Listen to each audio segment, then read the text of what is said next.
सब जन में एक बीज से सबकी मिट्टी एक। 600 साल पहले का इतिहास।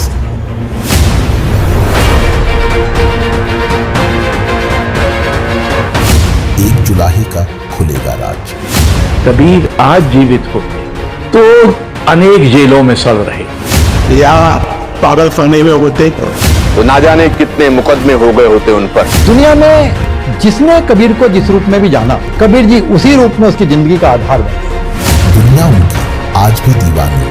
हद अनहद दोनों दबे सोवा को नाम फकीर कबीरा को नाम। बच्चा बच्चा पढ़े उनकी कहानी।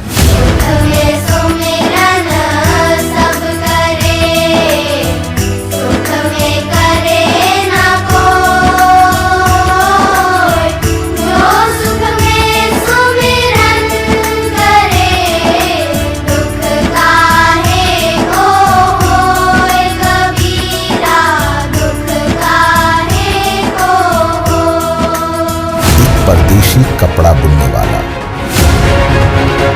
हर दिल की आवाज को सुनने वाला, 600 साल पहले का वो कारनामा, परमात्मा की खोज का सफरनामा।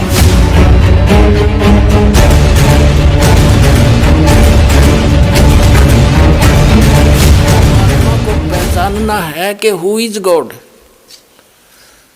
परमात्मा कौन है, कैसा है और कहाँ प्रमाण है जो हम बता रहे हैं। बगैर प्रमाण के तो आज तक हम सब की बातों पर विश्वास कर ही रहे थे, पर अब हम बिना प्रमाण मानना नहीं कभी भी किसी की बात को, क्योंकि हम दूध के जले हुए हैं और छाछ को भी फूकेंगे तब हम बचे रहेंगे। तो अभी तक जो ज्ञान हमें मिला सारा अज्ञान प्राप्त था। अब परमात्मा को पहचानेंगे, प्रमाणों से देखेंगे और जानेंगे, फिर हम भगवान पालेंगे। भगवान का पाना तो बिल्कुल आसान है, कुछ भी नहीं करना। एक मंत्र आपको दिए जाएंगे, दैनिक क्रिया करते हुए इनका जाप करना है, सत्संग सुनना है और परमात्मा के लिए सत्संग में भी आना है। और पुण्य करने ही होते हैं, तो धार्मिक व्यक्तियों के पहले लक्षण है, पहले भगवान मिल जाएगा। और दान दिए धन घटे नहीं, परमात्मा कहते हैं दान से धन नहीं घटा करता। चिड़ी चोंच भर ले गई, नदी ना घट्यो नीर, और दान दिए धन घटे नहीं, कह रहे साहिब कबीर। यानी परमात्मा अपने आदेश दे रहे हैं कि जो इस शास्त्र अनुकूल साधना के अनुसार दान देगा। गुरु बिन माला फेरते, गुरु बिन देते दाने, गुरु बिन दोनों निष्फल हैं, चाहे पूछो वेद पुराण। यानी कुपात्र को दिया हुआ दान सफल नहीं होता, सुपात्र यानी गुरु के द्वारा दान करे, फिर देखो कैसे ना फलेगा। आदेश परमात्मा का, वो तो करते ही करते हैं। अब आपको दिखाते हैं भगवान कैसा है, कहाँ है। और अभी आपने महर्षि दयानंद के विधान को पढ़ा सत्यार प्रकाश में कि भगवान निराकार है। हर उन्हीं के इन इंजीनियरों के द्वारा किया गया अनुवाद है आर्य समाजियों का। और इसमें परमात्मा स्पष्ट लिखा है कि राजा के समान देखने योग्य है। और जिन महापुरुषों ने परमात्मा को देखा है, आदरणीय गरीबदास साहिब जी ने देखा तो उन्होंने कहा कि अर्श कुर्स पर सफ़ेद गुम्मट है जहाँ परमात्मा का डेरा। फिर कहते हैं सवेत छत्र सिर मुकुट विराजय, सिर पर सवेत छत्र है मालिक के और मुकुट है।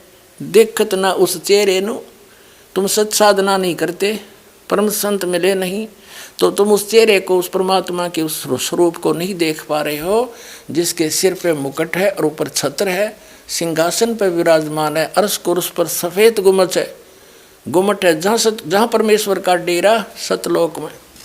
और वही वेद बताते हैं, वही वेद बताते हैं, वही आँखों देखा वो महापुरुष बताते हैं, जिनको भगवान अपने स्थान पर लेकर गए थे, वापस छोड़ा था।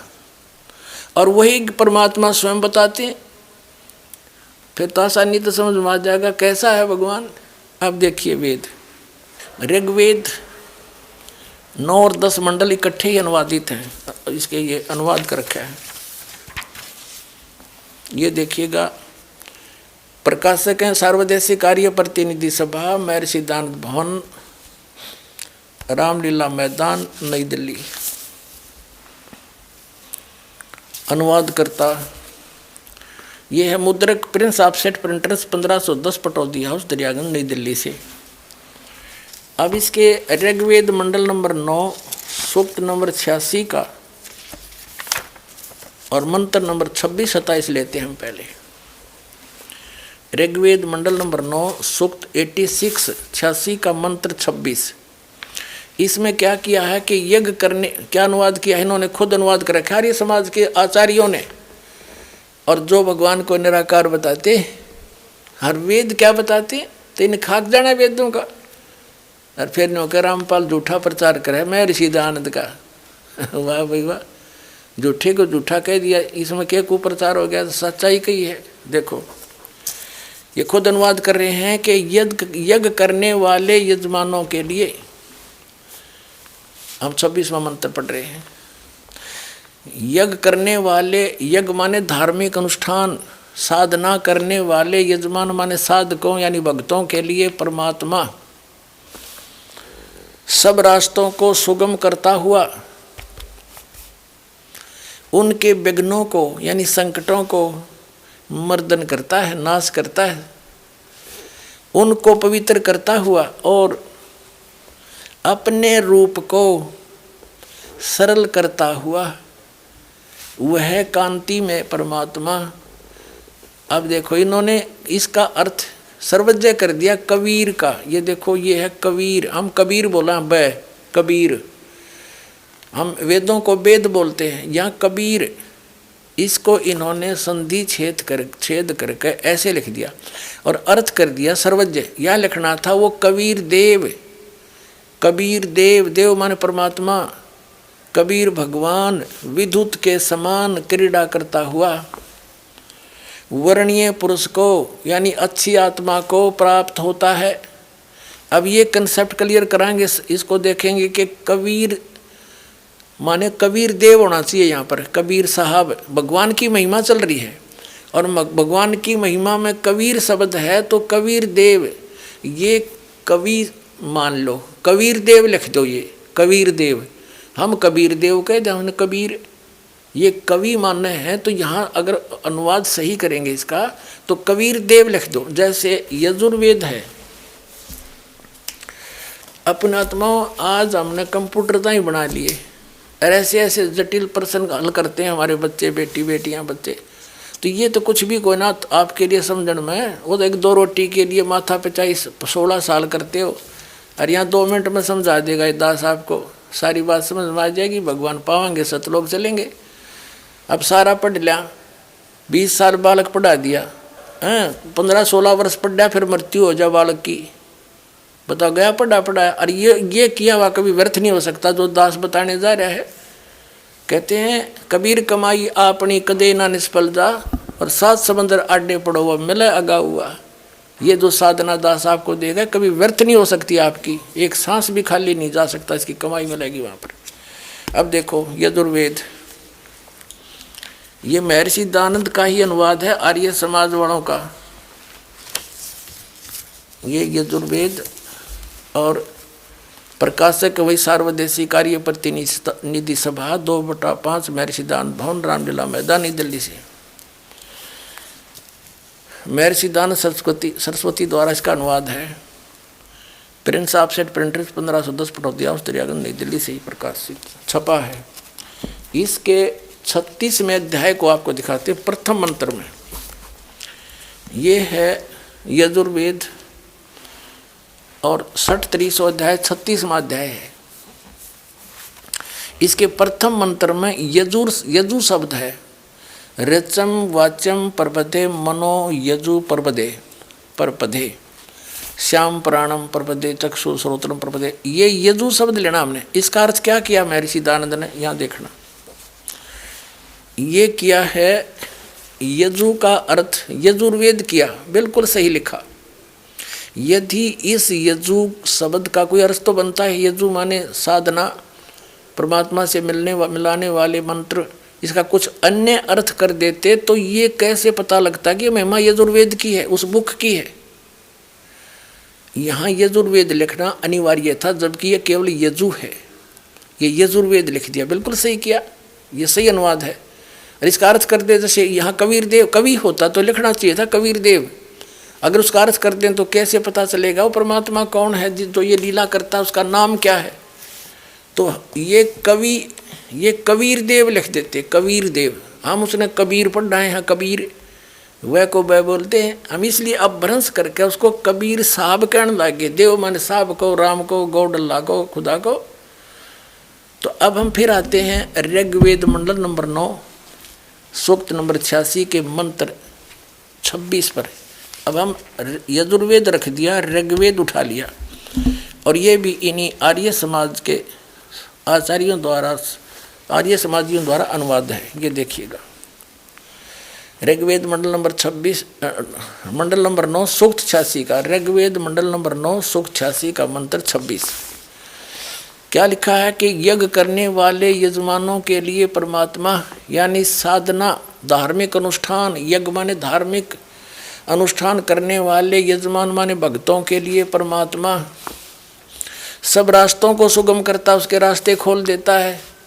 उनके विघ्नों को यानी उनके संकटों को मर्दन करता है, नाश करता है, और उनको पवित्र करता हुआ और अपने रूप को सरल करता हुआ वह कांति में परमात्मा कबीर देव, यहाँ लिखना चाहिए था कबीर देव, कबीर देव विद्युत के समान क्रीड़ा करता हुआ वर्णीय पुरुष को प्राप्त होता है, अच्छी आत्मा को मिलता है। फिर देखना ऋग्वेद मंडल नंबर 9 सूक्त 86 का मंत्र 26 पढ़ दिया 27 में। जो परमात्मा धूलोक के तीसरे पृष्ठ पर विराजमान है। अब इसे क्या सिद्ध हो गया कि वो परमात्मा तीसरे धूलोक यानी उस तेजो में, सतलोक के तीसरे पोर्शन में, 3 विभाग हैं सतलोक के, आपको बहुत बार बताया है। बाह्य क्षेत्र में बाग बगीचे हैं, झरने बह रहे हैं, सुंदर हीरे पन्नों के वहाँ पर, जैसे यहाँ पत्थर के पहाड़ हैं वहाँ हीरे पन्नों, उनके हीरों के पहाड़ हैं, और वहाँ फलदार वृक्ष हैं, सदाबहार वृक्ष हैं। और दूसरे भाग में नर और नारी ऐसी सृष्टि है जैसे आपकी यहाँ पर, लेकिन शरीर वृद्ध नहीं होता, वह मृत्यु नहीं होती, कोई दुख नहीं, कोई अभाव नहीं, कोई रोग नहीं किसी प्रकार का। और तीसरा जो पोर्शन है उसमें केवल हंस आत्मा रहती हैं, जो ओनली नर रहते हैं, और उसमें एक स्थान है जहाँ परमात्मा स्वयं विराजमान है।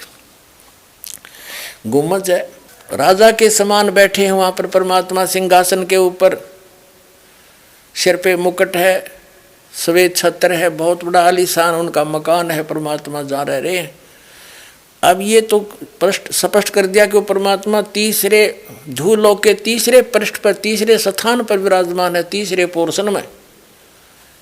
और ये आर्य समाज और ये इसके परिवर्तक महर्षि दयानंद क्या कहते हैं, एक झलक फिर दिखा दूं।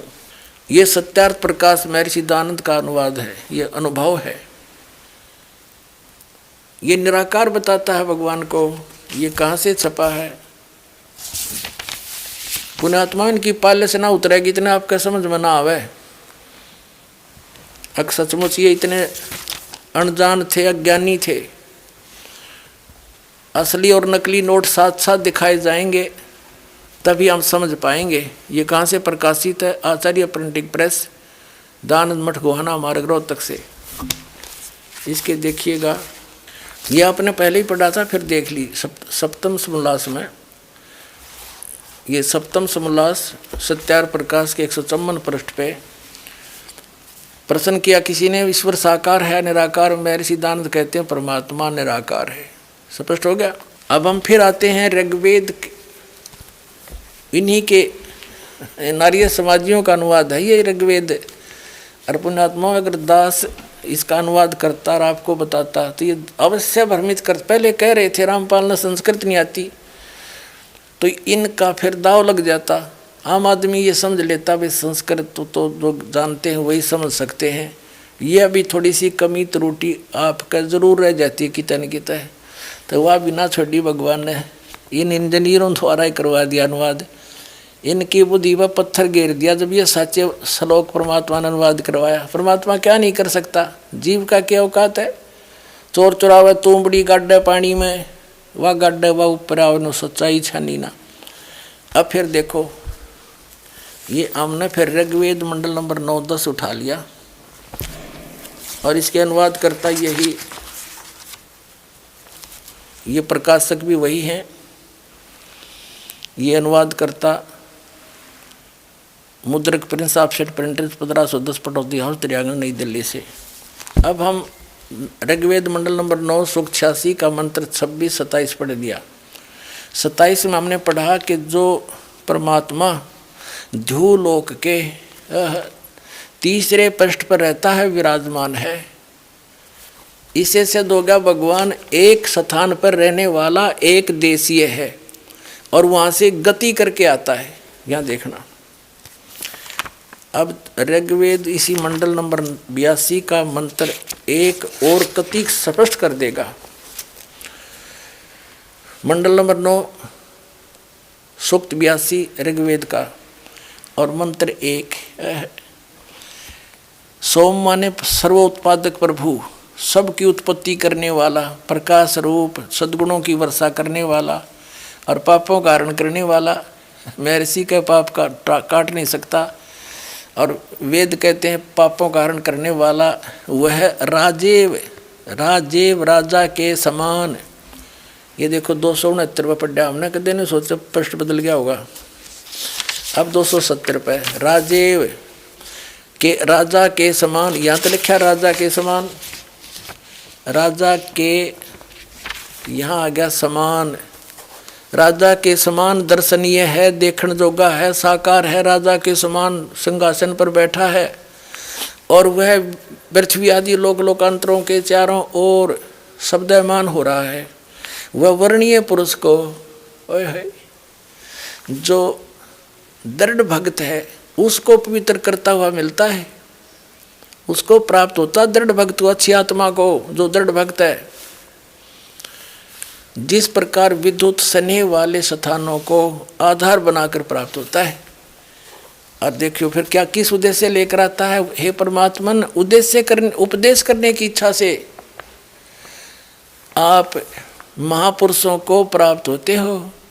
आप अत्यंत गतिशील पदार्थ के समान, यानी बहुत तीव्रता से हमारे अध्यात्म यज्ञ को प्राप्त होते हो। आप कबीर देव हैं, वो सिद्ध कर दिया था। आप कबीर देव हैं, आप कबीर साहब हैं, शुद्ध स्वरूप हैं। हमारे पापों को दूर करके हे अमर परमात्मा हमको सुख दें। अपने आत्माओं मोती मुक्ता दर्शत नाही, ये जग है सब अंदरे, दिखत के तो नैन सुम इनका फिरा मोतिया बंदरे। ये कहाँ थे महर्षि विद्वान और गच्छामी संस्कृत ने गोटे बैठे थे, इन्हें कक्का पता नहीं। वेद क्या बताते हैं, भगवान साकार है, नर आकार है, राजा के समान देखने में है, वहाँ पर एक स्थान पर रहता है। ये निराकार बताते हैं आर्य समाज के आचार्य और महर्षि दयानंद। और परमात्मा किसी लोक में नहीं रहता। तो खाक विद्वान था ये, क्या जाना इनको, इन्होंने वेदों को।